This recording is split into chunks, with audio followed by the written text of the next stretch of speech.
Hello friends, welcome to my channel Ammu kitchen and vlogs. ఈ వీడియోలో kids కోసం healthy and tasty recipe sandwich అండి. మన ఇంట్లో ఉన్న ఇంగ్రీడియంట్స్ తోటి చాలా ఈజీగా అలాగే ఫాస్ట్గా కూడా ప్రిపేర్ చేసుకోవచ్చు.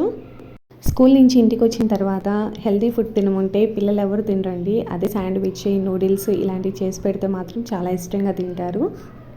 ఒక్కసారి పిల్లల కోసం ఇలా శాండ్విచ్ని టేస్టీగా హెల్తీగా చేసి పెడదాము.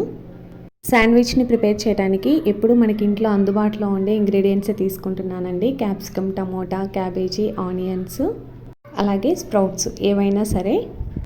ఒక చిన్న కడాయి పెట్టుకొని దాంట్లో ఒక 2 టేబుల్ స్పూన్ గీ వేసుకోండి. మీరు వింటుంది నిజమే, ఆయిల్ కాదు, గీ వేసుకొని ఆనియన్స్ వేయాలి. ఫస్ట్ ఆనియన్స్ కొంచెం పచ్చివాసన పోయే వరకు వేయించుకోవాలి.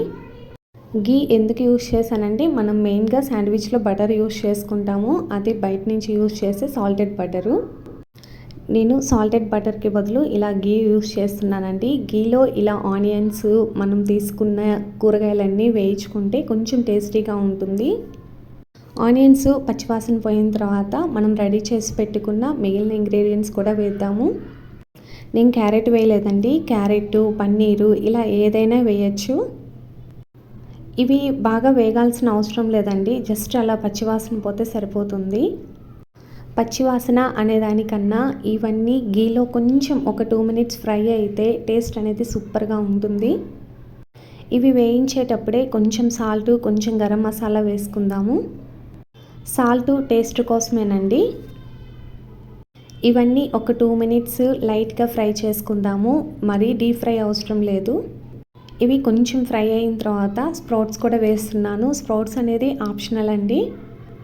స్ప్రౌట్స్ బదులు పన్నీర్ అయినా వేసుకోవచ్చు. చీజ్ అయితే నేను అవాయిడ్ చేస్తాను, చీజ్ లేకుండానే శాండ్విచ్ అనేది చేస్తున్నాను. చీజ్ వేయాలి అనే ఆప్షన్ ఏం లేదండి శాండ్విచ్కి, మనం ఎలా కావాలంటే అలా ప్రిపేర్ చేసుకోవచ్చు. పిల్లలకి ఎప్పుడైనా సరే చీజు, బటరు, సాసు ఇవన్నీ స్కిప్ చేసి శాండ్విచ్ చేయొచ్చండి. శాండ్విచ్ అనేది పర్టికులర్ ఇంగ్రీడియంట్స్ వేసే చేయాలని లేదు, మనకి ఎలా నచ్చితే అలా చేసుకోవచ్చు.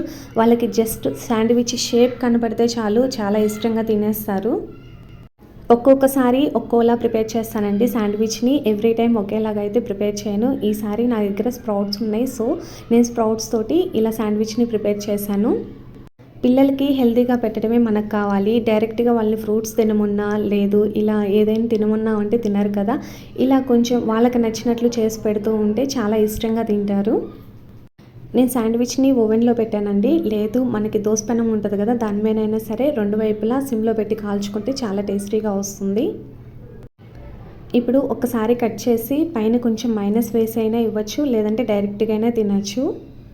ఈ శాండ్విచ్ అయితే పిల్లలకి చాలా బాగా నచ్చుతుంది. మీకు కూడా నచ్చింది కదా. నచ్చితే మన ఛానల్ అమ్ము కిచెన్ అండ్ వ్లాగ్స్ని లైక్ చేయండి, షేర్ చేయండి, తప్పకుండా సబ్స్క్రైబ్ చేసుకోండి. ఇలాంటి మరిన్ని వీడియోస్ మీతో షేర్ చేసుకుంటూ ఉంటాను.